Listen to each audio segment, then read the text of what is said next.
Hello and welcome back to the best of Rslash. Today we're taking a look at Rslash Unsolved Mysteries. This next post has been shared by Uncle Sam01. Guy disappears on his way back to his daughter's birth. Family finds his decapitated dead body in their barn 6 months later. This is a case that's been intriguing me ever since I first heard about it, because it's just so bizarre and cynical in a way. I'm from Poland, so I apologize, but there are no English sources. The story. Mateusz Kowecki is a 30-year-old Polish man from a small village called Hutkow in southeastern Poland. He's been working in Hanover, Germany as a construction worker for about 5 years and lives with his father, who also works in Hanover. Mateusz has a long-distance relationship with his Polish fiancée, who is expecting and lives in a village called Lipia Góra in northwestern Poland. As his fiancée is about to give birth, Mateusz sets out driving his 1998 BMW 525 from Hanover, Germany to Lipia Góra, Poland, after work at around 11:30 p.m. on March 28, 2018, and is due to arrive at around 8 to 9 a.m. the following morning. It's a 647-kilometer or 402-mile drive. However, Mateusz never makes it to Lipia Góra. According to his father, he calls Mateusz at around 10:30 a.m. on March 29th, and his son tells him that there was a terrible traffic on the way. He waited a total of 2 hours in traffic jams due to accidents, and that he was around Szczecin at that point. Szczecin is a town on the Polish-German border, on the way to Lipia Góra. He has around 214 kilometers or 133 miles to go from there. Please note that the German-Polish border isn't staffed and there are no checks, although there are cameras that can apparently read license plates. Around that time, he also sends a text message to his fiancée that he'll get there in around 2 hours, but he never made it to his fiancée's, and this is, in fact, the last communication with Mateusz. Becoming increasingly worried after unanswered call to Mateusz, the fiancé gets in touch with Mateusz's sister, who also lives in Hanover, at around 5 p.m., but no one is able to get through. His phone rings, but he doesn't pick up. Later that evening, Mateusz's mom goes to the police, but they discourage her from filing a report as it's too early and Mateusz will likely turn up.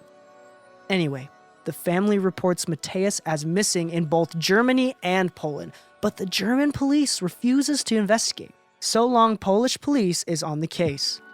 This disconnect and bureaucratic barrier between the German and Polish police is quite apparent throughout this entire ordeal. The family then asked the Polish police to locate Mateusz's cell phone, which was apparently on for a couple of days after his disappearance. But the police is unable to do so as Mateusz was using a German SIM card. German police, again, can't locate his phone either, as Mateusz disappeared in Poland. Later, Polish police claim that Mateusz's phone never connected to a Polish network.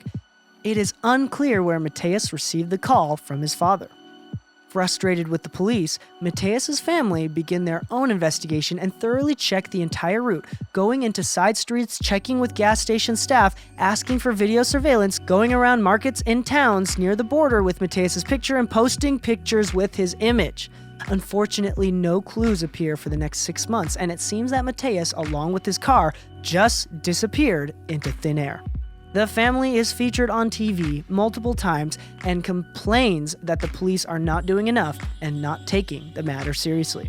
On September 12th, a neighbor comes to Mateusz's mom to ask about their barn, as it has been smelling for a while, since July at least, and the neighbors are starting to complain.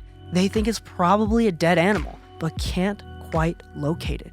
The neighbor eventually asks the mother if he can check below the barn's roof. Half of the barn was walled off, creating a room and an attic in top of that room. She agrees, so he climbs up and sees a pile of clothes. Upon closer inspection, he finds out it's actually a dead human body, a severed head, and a torso. There are also 2 nooses hanging from the roof and a backpack on the floor. All of the stuff seems to be Mateusz's, yet the corpse is too decomposed to be ID'd. Mind you, in March, Mateusz wasn't headed for his family's house in the southeast of Poland. Instead, he was headed for his fiance's in the northwest. It's a 635-kilometer trip between the two, basically from one side of the country to the other, and his village was about as far from Germany as you can get in Poland. The police quickly determined the cause of death to be suicide and hand over all of Mateusz's stuff back to his family. Here's where things get weirder. 4 days after having found his body, Mateusz's family finds his shoe in the barn with his severed, let's say detached to avoid confusion, foot inside.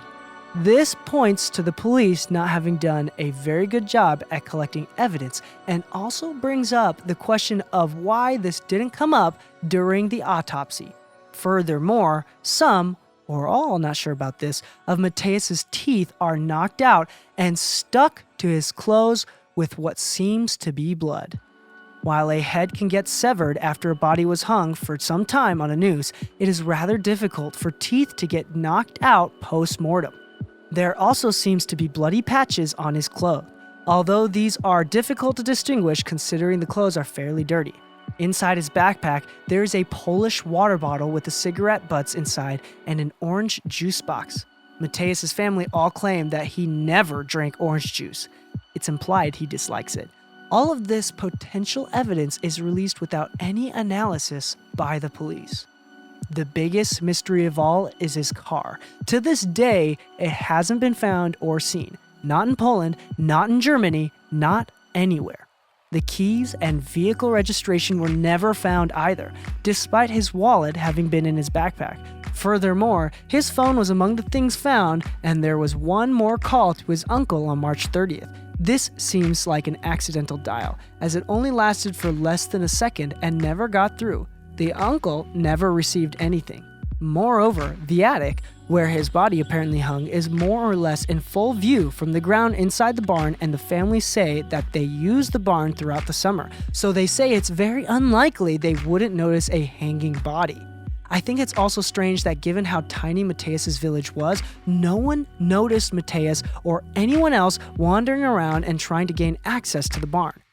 On one of the shows, a prosecutor, not the investigating one, also claimed that they found public transit tickets from cities in Germany. This is incorrect. I rewatched one of the stories and the prosecutor claims that it was public transport tickets from Poland, not Germany, dated past his disappearance.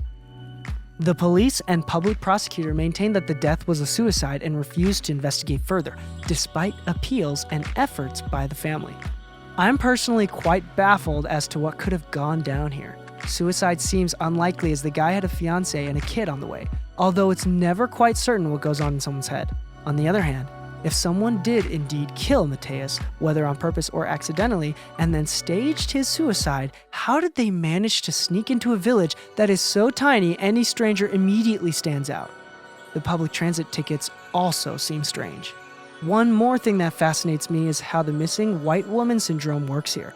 There are a dozen cases of women who went missing under much less mysterious circumstances that got an incredible amount of media coverage in Poland, thanks to which some even made it to this sub. I'd have never heard of this guy if it hadn't been for a Polish true crime podcast. You've been listening to the best of Rslash. If you like what we're doing, please leave a thumbs up, as that is the best and fastest way to help our channel grow. Also, please consider subscribing, as we release content like this every day, 7 days a week.